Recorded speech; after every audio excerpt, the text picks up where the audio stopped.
village. That's right. We need a village. Everything has been taken away from us. And it's not everything's taken away from us. Well, your structure exemplifies that. But because each of you guys stand strong alone. Absolutely. But you're able to work together. And that's we dope in real life. So let's talk a little bit about these other organizations too that are with us here today too. You want to go first? Sure. Okay, let's talk about it. Because you're doing some amazing things with the courts. You're saving young lives and stuff like that. I just want you to touch on whatever you want to talk about. Okay, well, Almost Lost in the System derived from my own personal situation with my son. He was facing a life sentence if convicted. Could have got up to 75 years, charged as an adult. He was the age of 14 at the time. Well, that wasn't the only case that's the first case I worked like in a major way. Yeah. But I've helped a lot of other youth prior to me making history January 8th, 2020, and becoming the first mitigation investigator to ever work in a district attorney's office. I am the owner and the creator of the Youth Mitigation Program, where I don't only investigate the cases and mitigate the cases. I've also had youth incarcerated and adults transferred to facilities as well. And that's where that's coming into place as well with Ease International. I'll let the founder touch more on that. She was almost getting there, but we was talking about other stuff. That's another reason why I partner with Ease International as well. So not only that some youth were, they committed a crime, they deserve a second chance, and if they're being charged as an adult, they get sent to bad prisons. Right. So that's where the Youth Mitigation Program come into place as well, where we research and investigate facilities that we know that would help them with them being reformed, or maybe they don't have to be sent to like adult prison at the time. Also, we collaborate and partner with other organizations and other leaders as well, to where we help when it's time for them to re-entry back into society. Gotcha. So I launched Almost Lost in the System last year in July for many reasons. So we have a mental health committee. We have a bondsman committee.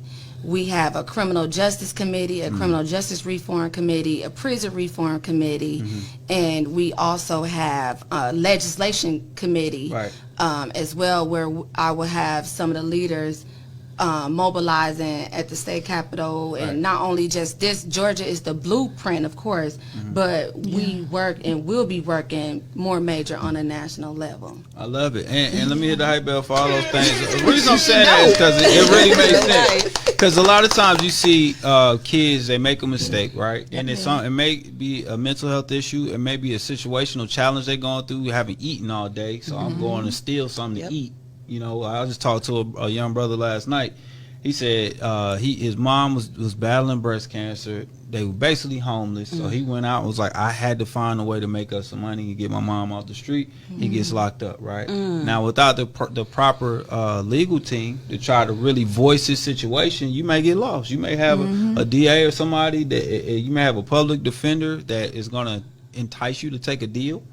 And guess what? That's where Almost Lost in the System and the Youth Mitigation Program come into place, where we mobilize the work, where we work between the district attorney office and the defense attorney, also with the state judges as well. Right. So we're unbiased. You create that conversation between both parties to make it a fair situation. Absolutely. And then you take into personal account who this kid is, because a lot of times it's just a number, and it's a full docket day. It's going to be real bad. And we're trying to get him in and out. If that's the case, will like whatever cases is taken into consideration. Like when I worked at the Gwinnett County District Attorney office, I was given all the cases for Gwinnett County. So every case was treated. It didn't matter if you was Chinese, African American, Caucasian, Hispanic. That didn't matter. Right. I didn't look at the race of the youth, even though I had to look at it to, prepare the mitigation binder. But I didn't. It was a human. It was a human. And so I treated every case the same, and it's thoroughly investigation and thoroughly mitigation, where the prosecution can't play you or your defense attorney can't play you. So you know how some people be like, oh, defense, my defense attorney seemed like a prosecutor. No, but if the Youth Mitigation Program, Almost Lost in the System, or Hildiah Martin-Suggs is the investigator on the case, nobody can play you. Right. Because I'm going to come with the laws, Right. the facts, Right. everything, and why it should be this, and recommend it to the state judge. And that's why the she state said judge you have was the dope. final prosecution discretion. Right. That's what I'm talking Ain't no way about. around it. I told you we got some heavy hitters up here. That's That what I'm real talking bad. about. No, that's what I'm talking about. But we need those. We need But we those taking it people. to the news. I know that. I've seen you on there a few times. But we need people like that to speak up for the masses. Absolutely. And we don't really have that representation all over. So we appreciate what you guys are doing on Yes. each level. I definitely want to talk to you about your organization. And because that's another issue that we're seeing, and then Georgia's one of the worst places in the world. Oh, absolutely. So I'm from upstate New York. So I moved down here. My job transferred me down here. And as I get down here, so many kids are coming up to me saying, oh, I'm being bullied. You know, can you help me? Can you help me? And I was like, okay, God, where are you going with this? Where are you going with this? And then, you know, my youngest son, who's 18 now, you know, we got here when he started the 6th grade. Okay. And he's like, Mom, you know, the kids is messing with me. My son has epilepsy. Mom, the kids is messing with me. I'm stuttering a little bit, you know. They mess with me. Right. They call me small and whatever.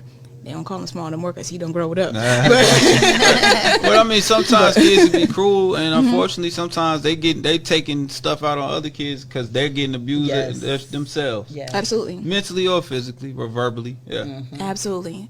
So I have to, you know, mention this towards my youngest son because he is the reason why No More Hurt Kids exists. Okay. You know, Marcus says, Mom, I am tired of all these kids trying to bully people. You know, let's do something. Let's do something about it. So what should we do? He was like, Mom, you always like talking, so why don't you help these kids?